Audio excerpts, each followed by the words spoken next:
स्वागत है दोस्तों एबीसी हिंदी में। आइए विवेचना में बात करते हैं भारत का संविधान लिखने वाले बाबा साहब भीमराव अंबेडकर जी की। इनके जन्म की बात करें तो 14 अप्रैल 1891 में तत्कालीन मध्य प्रांत के महू छावनी, जो इस समय मध्य प्रदेश कहलाता है, उसमें इनका जन्म हुआ था।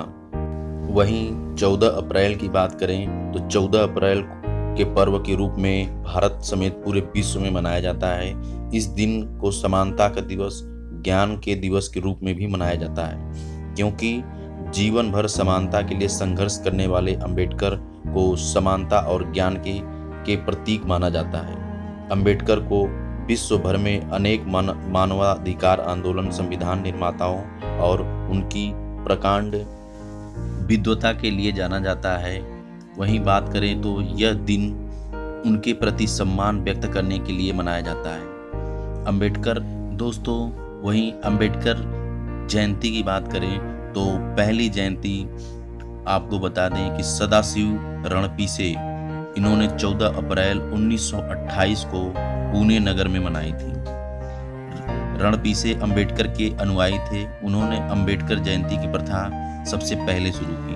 अंबेडकर जयंती की बात करें तो यह विश्व भर में मनाई जाती है, परंतु खास तौर से उनके जन्म स्थान, जिसे वीर जन्मभूमि महू या बौद्ध धम्म दीक्षा और दीक्षा भूमि नागपुर में, उनकी समाधि स्थल जो चैत्य भूमि मुंबई, कई स्थानों पर व्यापक तौर से मनाई जाती है और वहाँ करोड़ों लोग एक दूसरे से अभिवादन करने के लिए एकत्रित होते हैं। वहीं दोस्तों आपको बता दें, बाबा साहब ने अपना जीवन समाज में छुआछूत व अस्पृश्यता को समाप्त करने के लिए समर्पित कर दिया। उन्होंने जीवन भर अछूतों और सामाजिक रूप से पिछड़े वर्गों के अधिकारों के लिए लड़ाई लड़ी। यही नहीं, उन्होंने जाति व्यवस्था को सामाजिक शोषण का आधार मानते हुए मनुस्मृति की भी कटु आलोचना की। उन्होंने हिंदू धर्म में विद्यमान अस्पृश्यता के सिद्धांत से व्यथित होकर अक्टूबर 1956 में उन्होंने हिंदू धर्म को त्याग कर नागपुर में बौद्ध धर्म ग्रहण कर लिया। वहीं 1956 में डॉक्टर अंबेडकर ने देश में दलित बौद्ध आंदोलन नामक एक सामाजिक राजनीतिक आंदोलन चलाया। यह आंदोलन बाद में नवयान बौद्ध धर्म में परिवर्तित हो गया, जिसे बौद्ध धर्म की पुनः नई व्याख्या माना जाता है। वहीं 6 दिसंबर 1956 को उनका महापरिनिर्वाण हो गया। मुंबई स्थित उनके विश्राम स्थल को चैत्य भूमि के नाम से जाना जाता है। बाबा साहब को भारतीय संविधान का पिता, फादर ऑफ इंडियन कॉन्स्टिट्यूशन कहा जाता है। संविधान निर्माण की प्रारूप समिति के अध्यक्ष के रूप में उन्होंने भारतीय संविधान को तैयार करने में महत्वपूर्ण भूमिका निभाई। उन्होंने स्वतंत्रता, समानता, बंधुत्व के जरिए एक न्यायपूर्ण समाज के निर्माण का मार्ग प्रशस्त किया। 1947 में वे स्वतंत्र भारत के पहले कानून और न्याय मंत्री बने। हिंदू कोड बिल पर मतभेद को लेकर उन्होंने 1951 में कैबिनेट से इस्तीफा दे दिया। उन्होंने 1930 से 1932 तक लंदन में आयोजित तीनों गोलमेज सम्मेलन में भाग लिया, जो भाग लेने वाले एकमात्र भारतीय थे जिन्होंने तीनों गोलमेज सम्मेलन में भाग लिया। वहीं वर्ष 1932 की बात करें तो उन्होंने पूना पैक्ट पर हस्ताक्षर किए, जिसके परिणाम स्वरूप वंचित वर्गों के लिए अलग निर्वाचन मंडल, सांप्रदायिक पंचायत जिसको कहते हैं, विचार को त्याग दिया गया। इसके अलावा उन्होंने कई अहम प्रावधान भी पेश करने में योगदान दिया, जैसे काम के घंटों को कम करके प्रति सप्ताह 48 घंटे करना। वहीं दूसरी बात करें तो कोयला खदानों में भूमिगत काम में महिलाओं के रोजगार पर भी प्रतिबंध हटाया। वहीं आगे बात करें तो संवैधानिक अवकाश, न्यूनतम मजदूरी और उन्होंने लैंगिक और मातृत्व लाभ से इतर समान काम के लिए समान वेतन के सिद्धांत को भी स्थापित करने में महत्वपूर्ण भूमिका दी।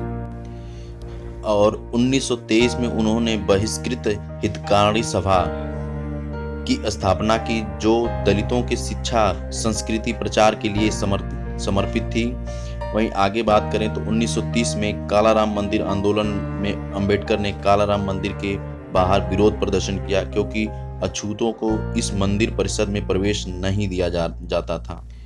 और यह आंदोलन भारत में दलित आंदोलन का महत्वपूर्ण प्रारंभ माना गया। वहीं अन्य महत्वपूर्ण तथ्य की बात करें तो 1936 में उन्होंने इंडिपेंडेंट लेबर पार्टी की स्थापना की और 1942 में उन्होंने शेड्यूल कास्ट फेडरेशन की स्थापना किया। उनकी महत्वपूर्ण कृतियों की बात करें तो annihilation of caste, the untouchables, Buddha or Karl Marx, who were the Shudras, caste in India, Buddha and his Dhamma, the problem of rupees. अन्य महत्वपूर्ण पत्रिकाओं की बात करें तो इनकी महत्वपूर्ण पत्रिकाएं मूक नायक, बहिष्कृत भारत, समता और जनता आदि। वहीं 1990 में डॉक्टर अंबेडकर को भारत रत्न से सम्मानित किया गया। बात करें तो 14 अप्रैल 1990 से 14 अप्रैल 1991 की अवधि को बाबा साहब के याद में सामाजिक न्याय वर्ष के रूप में मनाया गया। वहीं दोस्तों आपको जय भीम का नारा के बारे में बता दें तो रामचंद्र क्षीरसागर की पुस्तक Dalit movement in India and its leaders में उन्होंने कहा कि बाबू हरदास ने सबसे पहले जय भीम का नारा दिया था, जिन्होंने इस बल स्वयं सेवकों को नमस्कार, राम राम, जौहर, माया बाप की जगह जय भीम कहकर एक दूसरे का अभिवादन करने और जवाब देने के लिए कहा था। वहीं आगे बता दें कि महात्मा गांधी से बाबा साहब भीमराव अंबेडकर का आजीवन ही मतभेद रहा। एक बार महात्मा गांधी ने कहा, मैं अछूतों की समस्याओं के बारे में तब से सोच रहा हूँ जब अंबेडकर आप पैदा नहीं हुए थे। मुझे ताज्जुब है इसके बावजूद आप मुझे उनका हितैषी नहीं मानते हैं। इसके जवाब में अंबेडकर ने गांधी से कहा, अगर आप अछूतों के खैर ख्वाह होते तो आप कांग्रेस का सदस्य होने के लिए खादी पहनने की शर्त के बजाय आप अस्पृश्यता निवारण को पहली शर्त बनाया होता।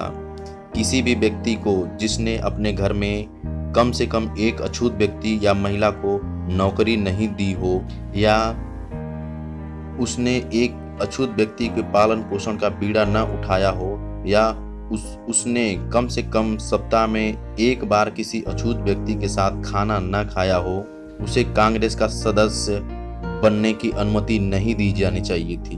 आपने ये शर्त रखी होती। दोस्तों ये बाबा साहब के जीवन और उनके संघर्षों के बारे में मेरे तरफ से एक छोटी सी कोशिश थी। अगर आपको अच्छा लगा हो तो प्लीज़ लाइक, सब्सक्राइब और शेयर करना ना भूलें। धन्यवाद।